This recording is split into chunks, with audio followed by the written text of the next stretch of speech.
ನಂತರ ನಾಲ್ಕಲ್ಲಿ ಕಡಿಸು ಓರಿ ಬಿಡಿಸ್ಬೇಕು ಅಂತ ಡಿಸೈಡ್ ಆಗಿದ್ವಿ. ಯಾವ ಓರಿ ಅಂತ ಈ ಕತ್ತು ಈ ಜಾತಿ ಕುಲದ ದನಕ್ಕೆ ಯಾವ ದನ ಬೇಕು ನಮಗೆ ಓರಿ ಬಿಡ್ಸೋಕ್ಕೆ ಅನ್ನೋದನ್ನು ಇಷ್ಟು ದಿನ ಸರ್ಚ್ ಮಾಡಿದ್ವೋ ಅದು ಸಿಕ್ಕಿದೆ. ಇವತ್ತು ಬಿಡದಿಯಿಂದ ಕರಿಯಪ್ಪನವರು ಟಾಟಾ ಎ ಸಿ ರೆಡಿ ಮಾಡ್ತಿದ್ದಾರೆ. ಟಾಟಾ ಎ ಸಿನ ರೆಡಿ ಮಾಡಿ ಹೊಡ್ತಿದ್ದಾರೆ, ಎಲ್ಲ ರೆಡಿ ಆಗ್ತಿದ್ದಾರೆ ಕರಿಯಪ್ಪನವರು. ಇವರು ಇವಾಗ ಹೆಂಗೆ ಅಂದರೆ ಇವರು ಹೊಸ ಯುವ ಪ್ರತಿಭೆ. ಇವರು ದನ್ನಿನಲ್ಲಿ ಏನಾರು ಒಂದು ಹೆಸರು ಮಾಡಬೇಕು ಅಂತ ಹೊರಟಿದ್ದಾರೆ. ಪತ್ರಿಕೆ ಮ್ಯಾಕೆ ಎತ್ಕೊಂಡು ಕೆಲಸ ಮಾಡ್ತಿದ್ದಾರೆ. ಪಾಪಚ್ಚೆ ಇರಲಿ. ಕರಿಯಪ್ಪವ್ರೆ, ಇವಾಗ ಎಲ್ಲ ಹೊರಟಿದ್ದೀರಾ, ಏನು ಸಮಾಚಾರ, ಎಲ್ಲಿಗೆ ಹೊರಟಿದ್ದೀರಾ, ಏನು ಕತೆ? ಓರಿ ಕೊಡ್ಸೋಣ ಅಂತ. ಯಾವ ಓರಿ ಸೆಲೆಕ್ಟ್ ಮಾಡಿದ್ದೀರಿ ಅಂತ ಏನಾರು ಹೇಳ್ತೀರಾ, ಇಲ್ಲ ಅಲ್ಲೇ ಹೇಳ್ತೀರಾ? ತೋರಿಸ್ಬಿಟ್ಟು ಹೇಳ್ತೀರಾ? ಅದು ಹಂಗೆ ನೋಡ್ರಿ, ಸಂಜೆ ಆದಮೇಲೆ ನಾವು ಇರೋದೇ ಈ ಊಟಲ್ಲಿ, ಏನೂ ಮಾಡೋಕ್ಕಾಗಲ್ಲ. ಈರಪ್ಪಿರಂತರ ಇರೋ ನಮ್ಮ ಕರಿಯಪ್ಪನ್ನ ಎತ್ತಾಕೊಂಡು ಇವಾಗ ಓರಿ ಕೊಡ್ಸೋಕೆ ಹೋಗ್ತಾ ಇದ್ದೀವಿ. ಹೆಂಗೆ ಯಾವ ಪರಿಸ್ಥಿತಿಲಿ ಎಷ್ಟು ಕಿಲೋಮೀಟ್ರ್ ಹೋಗ್ಬೇಕು ಅನ್ನೋದು ತೋರಿಸ್ತೀನಿ, ಸರಿನಾ? ಇವಾಗ ಬಿಡದಿಯಿಂದ ರಾಮನಗರ ದಾಟಿ ಆಚೆಗೆ ಹೋಗ್ತಾ ಇದ್ದೀವಿ. ಓಕೆ, ಮಳೆ ಬರ್ತಿದೆ, ರಾಮನಗರಕ್ಕೆ ಎಂಟ್ರಿ ಆಗಿದ್ದೀವಿ. ಸ್ವಾಗತ. ಹಾಗೆ ಬನ್ನಿ, ಹೋಯ್ತಾ ಹಂಗೆ ನಮ್ಮ ಪಾಸ್ಟ್ನು ಕೂಡ ನೋಡ್ಕೊಂಡು ಹೋಗೋಣ.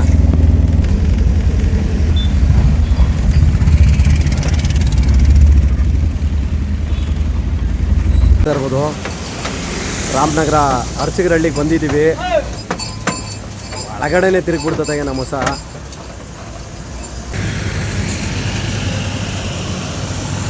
ನೋಡ್ತಾ ಇರ್ಬೋದು, ಸೋಮಣ್ಣರವರಿಗೆ ಹೋಗ್ತಾ ಇದ್ದೀವಿ. ಏನು ಗರುಡ ಅನ್ನೋ ಓರಿ ಇದೆಯೋ ಆ ಗರುಡ ಅನ್ನೋ ಓರಿಯನ್ನು ಭೇಟಿ ಮಾಡಿಸ್ತೀವಿ. ಅಣ್ಣ ಮೀಟಿಂಗ್ ಇವರೇ ನಮ್ಮ ಸೋಮಣ್ಣರು, ಸರಿನಾ? ಇವ್ರನ್ನ ಇವತ್ತು ಜನಗಳಿಗೆ ಹಳೆ ಪರಿಚಯ, ಆದರೆ ನಮ್ಮ ಯೂಟ್ಯೂಬಲ್ಲಿ ಹೊಸ ಪರಿಚಯ.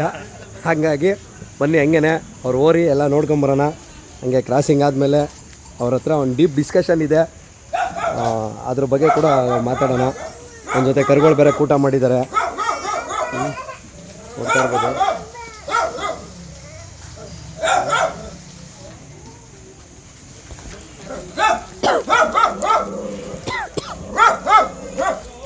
ನೋಡ್ತಾ ಇರ್ಬೋದು, ಓರಿಯ ಕಟ್ಟಾಗ್ಬೋದು, ಕಾಲುಗಳಾಗ್ಬೋದು, ಸೊಂಟ ಆಗ್ಬೋದು, ಯಾವ ಒಂದು ಹರಿಯ ಲೆಕ್ಕಾಚಾರದಲ್ಲಿದೆ ಅಂತ. ಯಾತಕ್ಕೆ ನಾವು ಇದೇ ಓರಿನ ಸೆಲೆಕ್ಷನ್ ಮಾಡಿಕೊಂಡು ಅನ್ನೋದಕ್ಕೆ ಅಲ್ಲಿ ಓರಿ ಬಿಡಿಸಾದ್ಮೇಲೆ ಅದಕ್ಕೆ ವಿಚಾರವನ್ನು ಪ್ರಸ್ತಾಪ ಮಾಡ್ತೀನಿ. ಯಾತಕ್ಕೆ ಕೆಲವು ವಿಚಾರದಲ್ಲಿ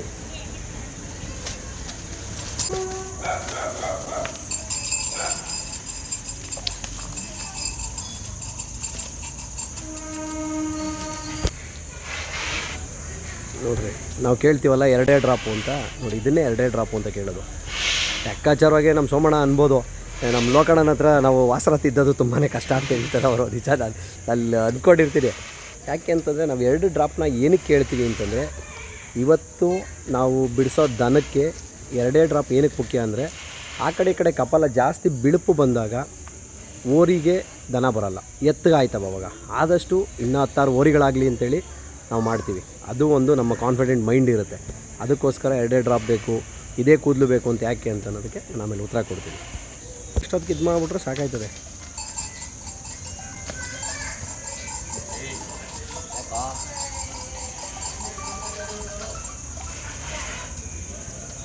ಇಷ್ಟೊತ್ತಲ್ಲಿ ನಾನು ಏನಕ್ಕೆ ಇಷ್ಟೊತ್ತಲ್ಲಿ ಬೇಡ ಅಂದೆ ಗೊತ್ತಾ? ಲೋಡ್ ಮಾಡಿರ್ತೀವಿ ಆಲ್ರೆಡಿ ಓರಿನ, ತಿಂಡಿ ಕೊಟ್ಟಿರ್ತೀವಿ ಮಧ್ಯಾಹ್ನ.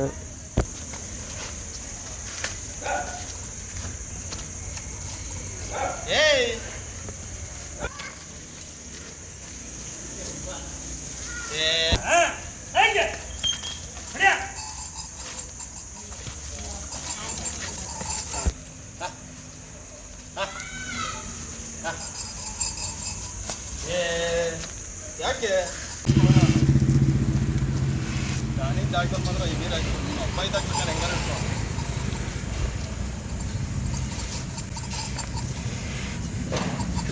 ಅಂಥದ್ದೇ ಕರ ಬಿಡಬೇಕು.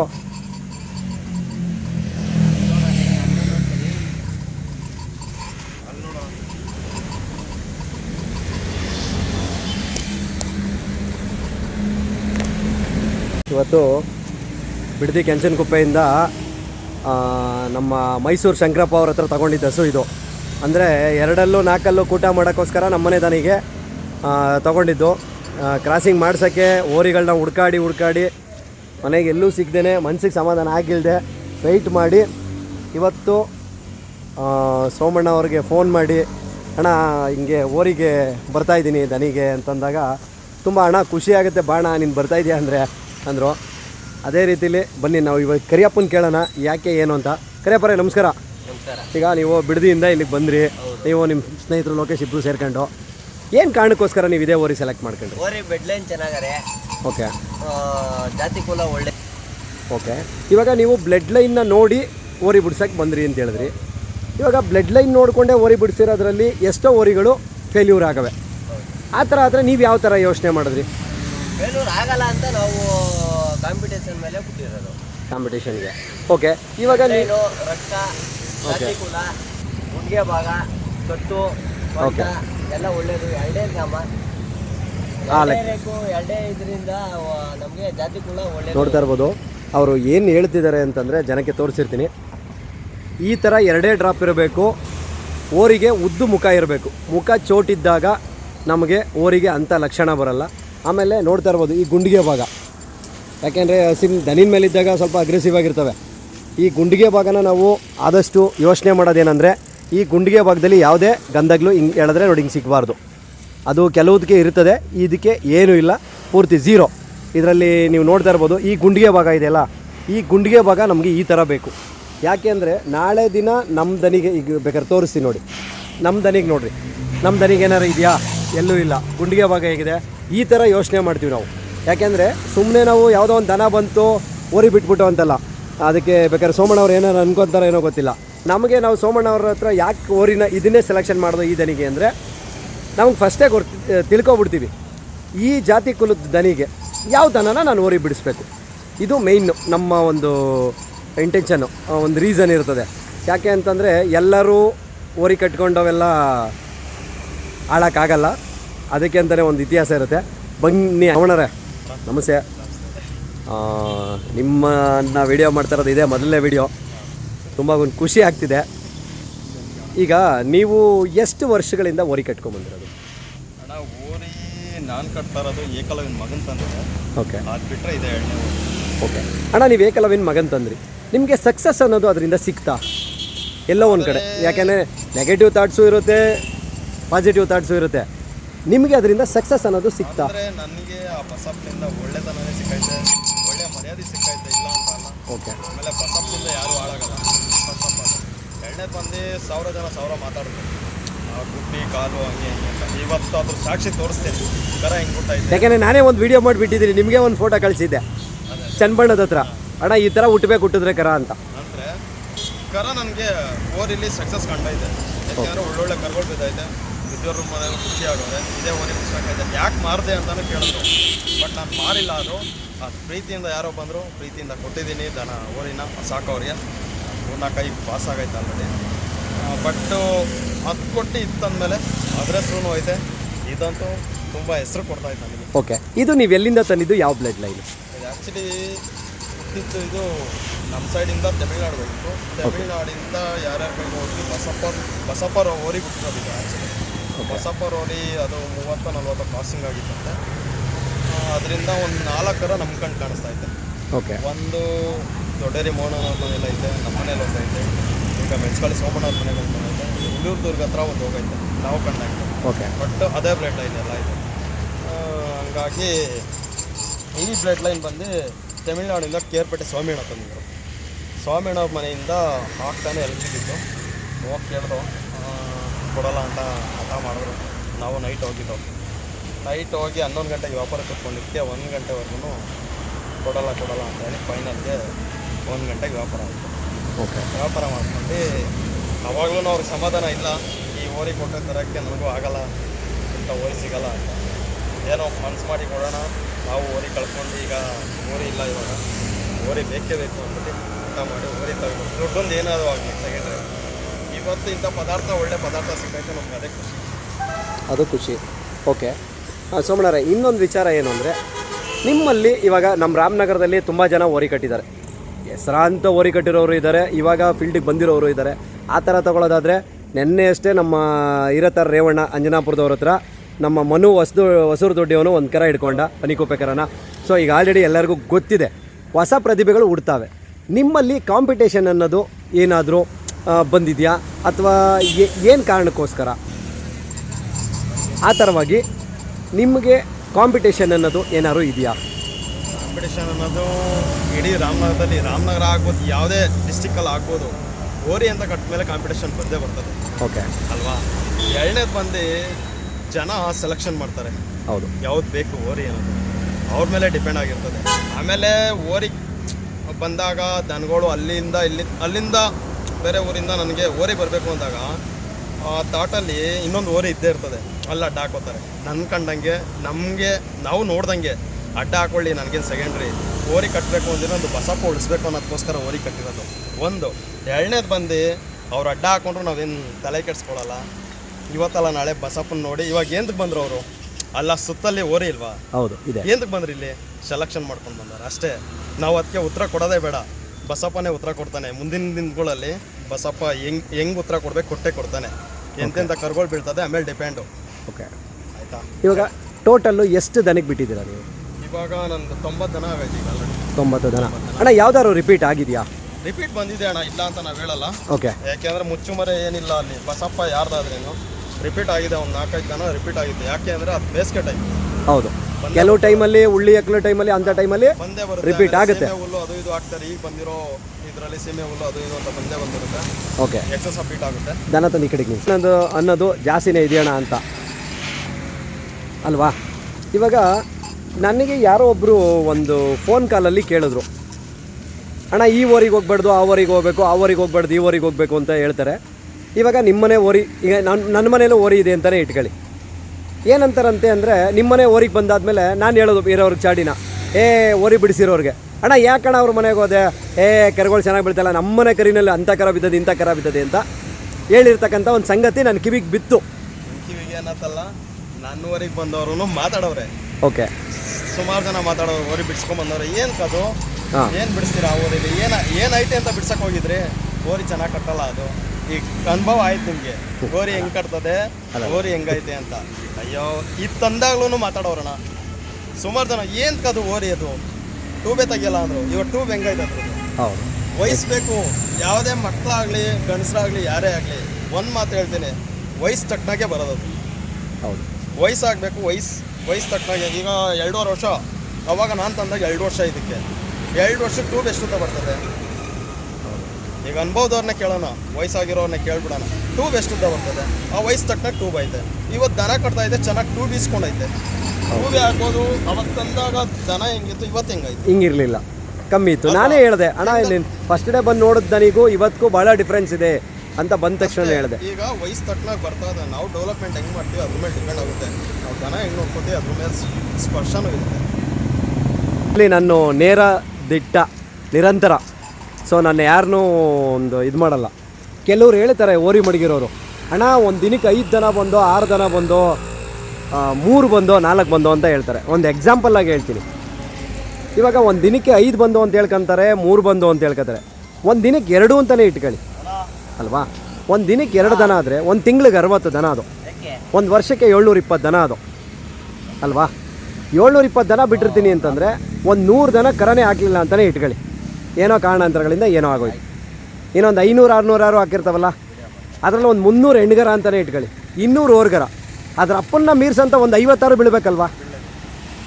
ಯಾಕೆ ಒಂದು ಓರಿನ ಕಟ್ಕೊಂಡು ನೀವು 5 ವರ್ಷ ನಿಮ್ಮ ಮನೇಲಿ ಈ ಓರಿ ಇದೆ ಅಂತಂದಮೇಲೆ 5 ವರ್ಷದಲ್ಲಿ ಅದರ ಅಪ್ಪನ ಪಕ್ಕದಲ್ಲಿ ಎಷ್ಟು ಕರ ನಿಂತ್ಕೊಂಡು ಮೆರವಣಿಗೆ ಆಗವೆ ಇವತ್ತು ಓರಿ ಕಟ್ಟಿರೋರ ಮನೇಲಿ? ಅನ್ನೋದೆಲ್ಲ ಸುಳ್ಳು ಆಗಿಲ್ಲ, ನಾವು ನೋಡಿದಂಗೆ ಅಲ್ವಾ?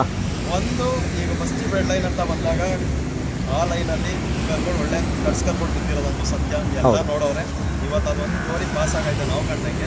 ಅಂದರೆ ಪಾಸ್ ಆಗೈತೆ ಅಂದರೆ ಎಲ್ಲ ಓರಿ ಅಂತ ಇಲ್ಲ, ಆ ಊರಲ್ಲಿ ಕರ ಬಿದ್ದಿರೋ ನಾವು ಕಣ್ಣಾರೆ ನೋಡಿರೋದು. ಹೌದು, ಬೇರೆ ಊರುಗಳಲ್ಲಿ ಬಿದ್ದವೆ. ಬಟ್ ಬೇರೆ ಎಣಿಕೆ ಎಷ್ಟು ನಾನು ಲೆಕ್ಕಾಚಾರ ಇಲ್ಲ. ಇರೋದ್ರಲ್ಲ ಅಚ್ಚುಕಟ್ಟಾಗಿ ಬಿದ್ದಿರೋವೆ, ಬೀಳ್ದೇವೆ, ಮತ್ತೆ ಎಲ್ಲ ಊರಲ್ಲಿ ಬೀಳ್ತವೆ ಅಂತಲೂ ಹೇಳೋಕ್ಕಾಗಲ್ಲ. ಓಕೆ ಸೋಮಣ್ಣರೇ, ಇವಾಗ ನೀವು ಹೇಳಿದ್ರಿ ಎಲ್ಲದರಲ್ಲೂ ಬೀಳ್ತವೆ ಅಂತ ಹೇಳೋಕ್ಕಾಗಲ್ಲ ಅಣ್ಣ, ಬೀಳಲ್ಲ ಅಂತಲೂ ಹೇಳೋಕ್ಕಾಗಲ್ಲ ಅಂತ. ಇವಾಗ ಇತ್ತೀಚಿನ ದಿನಗಳಲ್ಲಿ ಒಂದು ಟ್ರೆಂಡ್ ಆಗ್ತಿರೋದೇನು ಅಂದರೆ, ಸೋಷಿಯಲ್ ಮೀಡಿಯಾಯಿಂದ 5 ಲಕ್ಷಕ್ಕೆ ತಂದೆ, 10 ಲಕ್ಷಕ್ಕೆ ತಂದೆ, 20 ಲಕ್ಷಕ್ಕೆ ತಂದೆ, 30 ಲಕ್ಷಕ್ಕೆ ತಂದೆ ಅಂತ ಹೇಳ್ಕೊತಾರೆ. ನೀವು ಹೇಳ್ಕೊಂಡಿದ್ದೀರೋ ಇಲ್ವೋ ನನಗೆ ಗೊತ್ತಿಲ್ಲ. ನೀವು ಎಷ್ಟು ಅಂತ ಇವಾಗ ಬೆಲೆ ಹೇಳಬೇಕು. ಆದರೆ ಬಸಪ್ಪನ ಹಿಡ್ಕೊಂಡಿದ್ರೆ ಪ್ರಾಮಾಣಿಕವಾಗಿ ಹೇಳಬೇಕು. ಸುಳ್ಳು ಹೇಳಿದ್ದು ಗೊತ್ತಾದರೆ ಪ್ರಮಾಣನೇ ಮಾಡಿಸ್ಬಿಡ್ತೀನಿ ನಾನು. ಹಾಲು ಹಿಡ್ಕೊಬಂದು ಚೊಂಬಲ್ಲಿ ಹಾಲು ಹಿಡ್ಕೊಂಡು ಪ್ರಮಾಣ ಮಾಡಿ ಏನ್ಬಿಡ್ತೀನಿ ನಾನು ಅಂತೂ. ನಾನು ಯಾಕೆಂದರೆ ನಾನು ತರೋದು ಅಷ್ಟೇ, ಕೊಡೋದು ಅಷ್ಟೇ, ಅದ್ರಲ್ಲಿ 1 ರೂಪಾಯಿ ಸುಳ್ಳಿಲ್ಲ. ಯಾಕೆ ಅಂದರೆ ಅದರಿಂದನೇ ನಾವು ಜೀವನ ಮಾಡ್ತಾ ಇರೋದು. ಅದಕ್ಕೆ ಯಾಕೆ ಸುಳ್ಳು ಹೇಳಬೇಕು? ಓಕೆ, ಈಗ ಅಷ್ಟಕ್ಕೆ ತಂದಿದ್ದೀನಿ, ನಾನು ಇಷ್ಟಕ್ಕೆ ಕೊಡಲ್ಲ ಕಣಪ್ಪ. ಈಗ ನಾನು 2 ಲಕ್ಷಕ್ಕೆ ತಂದಿರ್ಬೋದು, 3 ಲಕ್ಷಕ್ಕೆ ತಂದಿರ್ಬೋದು, 5 ಲಕ್ಷಕ್ಕೆ ತಂದಿರ್ಬೋದು ಸೆಕೆಂಡ್ರಿ. ನಾನು ಇಷ್ಟಕ್ಕೆ ಬಂದರೆ ದನ ಕೊಡ್ತೀನಿ, ಇಲ್ಲ ಕೊಡಲ್ಲ. ಒಂದು ಕೇಳೋರಿಗೆ. 7ನೇದು ತಂದಿರೋದೇ ಹೇಳಬೇಕು. ಸುಮ್ಮನೆ ಯಾಕೆ ಸುಳ್ಳು ಹೇಳಬೇಕು? ಬೆಲೆ ಯಾಕೆ ಕಟ್ಟಬೇಕು? ಆ ಥರ. ಓಕೆ, ನಿಮ್ಮ ಊರಿಗೆ ಎಷ್ಟು ದುಡ್ಡು ಅವತ್ತು ನಾನು ಇವತ್ತು ನನ್ನ ಹತ್ರ ವ್ಯಾಪಾರ ಕುತ್ಕೊಂಡವ್ರನ್ನ ಕೇಳಿದ್ರು ಹಂಗೆ ಹೇಳಬೇಕು. ಊರಿ ಹಿಂದಕ್ಕೆ ಹಾಂ, ವ್ಯಾಪಾರ ಕುತ್ಕೊಂಡವ್ರನ್ನ ಕೇಳಬೇಕು. ಇಲ್ಲ ಅಂದರೆ ಕೇರ್ಪೇಟೆ ಸ್ವಾಮಿಯಣ್ಣನು ಡೈರೆಕ್ಟಾಗಿ ಕೇಳಿಬೇಕು ಫೋನ್ ಮಾಡಿ. 3,10,000 ಅಲ್ಲೇ ಕಟ್ಟೋಣ. ಓಕೆ, ಒಂದು 15,000 ಖರ್ಚು ಬಂದೈತೆ. ಅಲ್ಲ. ಇವತ್ತು ನಾನು ಖರ್ಚಂದು ಹೇಳ್ತಾ ಇಲ್ಲ, ಫಸ್ಟ್ ಹೇಳ್ತಾ ಇರೋದೇ 3,10,000 ನನ್ನ ದನಿಗೆ ದುಡ್ಡು ಕೊಟ್ಟಿರೋದು. ಓಕೆ, 15,000 ಖರ್ಚು ಬಂದೈತೆ ಅಂತಲೇ ಹೇಳ್ತಾ ಇದ್ದೀನಿ. 3-4 ಲಕ್ಷ ನನ್ನ ಮನೆಗೆ ಬರೋಷ್ಟೇ. ಮನೆಗೆ ಬರೋಷ್ಟಲ್ಲಿ ಬಿದ್ದಿದೆ. ಇವಾಗ 5 ಲಕ್ಷ, 10 ಲಕ್ಷ, 20 ಲಕ್ಷ ಅಂತ ಹೇಳ್ಕೊತಾರಲ್ಲ ಓರಿಗಳನ್ನ, ಇದು ಎಷ್ಟರ ಮಟ್ಟಿಗೆ ನಿಜ? ನಾವು ಹೇಳೋಕ್ಕೆ ಆಗಲ್ಲ ಫಸ್ಟ್ ಆಫ್ ಆಲ್. ಯಾಕೆ ಅಂದರೆ ಅಲ್ಲ ಹೋಗ್ಲಿ, ಇದೆಯಾ ಆ ಬೆಲೆ ದನ ಇದೆಯಾ? ಇತ್ತಿ ಅದ್ರಲ್ಲಿ ಸಂಪಾದನೆ ಮಾಡ್ತಾರ. ಅಲ್ಲಲ್ಲ, ಅದು ಆಮೇಲೆ ನೆಕ್ಸ್ಟ್ ಕ್ವಶನ್ನು ನಂದು. First of all 5 lakh, 10 lakh, 15 ಲಕ್ಷಕ್ಕೆ ಓರಿ ತಂದೆ ಅಂತ ಹೇಳ್ಕೊತಾರಲ್ಲ ಬೀಜದೋರಿನ, ನಿಜವಾಗ್ಲೂ ಆ ಬೆಲೆ ಇದೆಯಾ? ನಿಮ್ಮ ಪ್ರಾಮಾಣಿಕವಾಗಿ ಹೇಳಿ. ಆ ಬೆಲೆ ಇಲ್ಲ ಅಣ್ಣ, ನಾವು ನೋಡ್ದಂಗೆ ಯಾವುದೂ ಇಲ್ಲ ಆ ಬೆಲೆಯಲ್ಲಿ. ನಾನು ನೋಡ್ದಂಗೆ ಒಂದು 3 ಲಕ್ಷ, 3.5, 4 ಲಕ್ಷ, 5 ಲಕ್ಷದವರೆಗೂ ಹೋಗೈತೆ. 4.5, 5 ಲಕ್ಷ ಅಂತಲೇ ಇಟ್ಕೊಳ್ಳಿ. ಅದಕ್ಕಿಂತ ಮೇಲ್ ತಂದೆ ಅಂತ ಹೇಳ್ತಾರಲ್ಲ 5 ಲಕ್ಷ, 10 ಲಕ್ಷ, 15 ಲಕ್ಷ ಅಂತ. ಇದನ್ನು ನಾವು ಯಾವ ಮಟ್ಟಕ್ಕೆ ನಂಬೋದು? ಎಷ್ಟು ದುಡ್ಡು ಇಸ್ಕೊಂಡು ನಾವು ಓರಿ ಬಿಟ್ಟು ಸಂಪಾದನೆ ಮಾಡೋದು? ಒಂದು ಓರಿಗೆ ಒಂದು ದಿನಕ್ಕೆ 500ರಿಂದ 800 ರೂಪಾಯಿ ಖರ್ಚಿದೆ ಅಲ್ವಾ? ಜೋಳ ಆಗ್ಬೋದು, ಹುಳ್ಳಿಕಾಳು ಆಗ್ಬೋದು, ಆಡಿಸಿ ನಾವು ಹಾಲು ಕೊಡೋವರೆಗೂ ಅಷ್ಟು ಖರ್ಚಿದೆ.